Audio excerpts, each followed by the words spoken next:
ফেনীতে প্রতিদিন বাড়ছে ডেঙ্গু আক্রান্ত রোগীর সংখ্যা। চলতি মাসে এই পর্যন্ত জেলায় ডেঙ্গু আক্রান্ত হয়েছেন প্রায় শতাধিক মানুষ। বিস্তারিত জানাতে এই মুহূর্তে ফেনী জেনারেল হাসপাতাল থেকে সরাসরি যুক্ত হচ্ছেন সহকর্মী আতিয়ার সজল। ফেনীতে উদ্বেগজনক হারে ডেঙ্গু রোগীর সংখ্যা বাড়ছে। ফেনীর স্বাস্থ্য বিভাগ যে তথ্য দিচ্ছে সেই তথ্য অনুযায়ী গড়ে প্রতিদিন 15 থেকে 20 জন রোগী শনাক্ত হচ্ছে এবং এ সকল রোগীরা বর্তমানে ফেনীর জেনারেল হাসপাতাল সহ ফেনীর যে উপজেলা হাসপাতালগুলো রয়েছে, পাশাপাশি যে বিভিন্ন প্রাইভেট হাসপাতাল বা ক্লিনিকগুলো রয়েছে সেখানে চিকিৎসাধীন রয়েছে।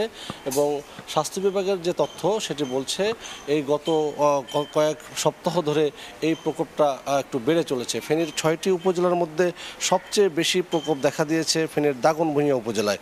এবং যে তথ্যটি স্বাস্থ্য বিভাগ দিচ্ছে তাতে করে গত বৃহস্পতিবারও এখানে কিন্তু 24 ঘন্টায় 49 জনের নমুনা সংগ্রহ করে কিন্তু 17 জনের ডেঙ্গু শনাক্ত করা হয়েছে এবং গত কয়েকদিন ধরে একই রেশিও কিন্তু এভাবে চলে আসছে। এবং এই যে রোগীরা এটা কিন্তু অনেকেই আগে ঢাকা চট্টগ্রামের তাদের ট্রাভেল হিস্ট্রি ছিল বা যাতায়াত ছিল, এরকম সংখ্যা থাকলেও ইদানিং কিন্তু এমন রোগী শনাক্ত হচ্ছে যারা জেলার বাইরে কোথাও যায়নি।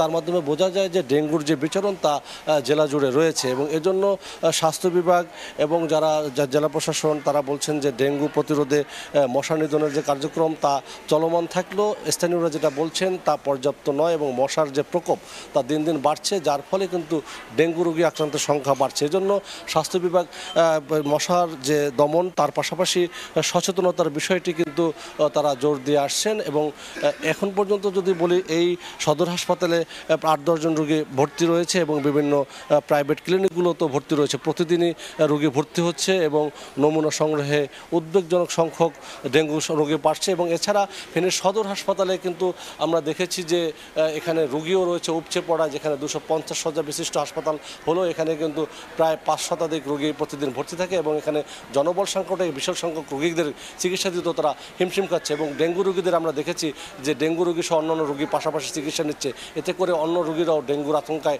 পড়তে পারেন বলে তারা আশঙ্কিত। এবং তারা চাচ্ছে যে ডেঙ্গুর জন্য আলাদা কর্নার করে সেগুলো যেন অন্য রোগীর সাথে না মিশে সে ব্যবস্থা যেন কর্তৃপক্ষ করে। এই ছিল আমার কাছে এখান থেকে ডেঙ্গু জ্বরে আক্রান্ত রোগীদের সবশেষ তথ্য।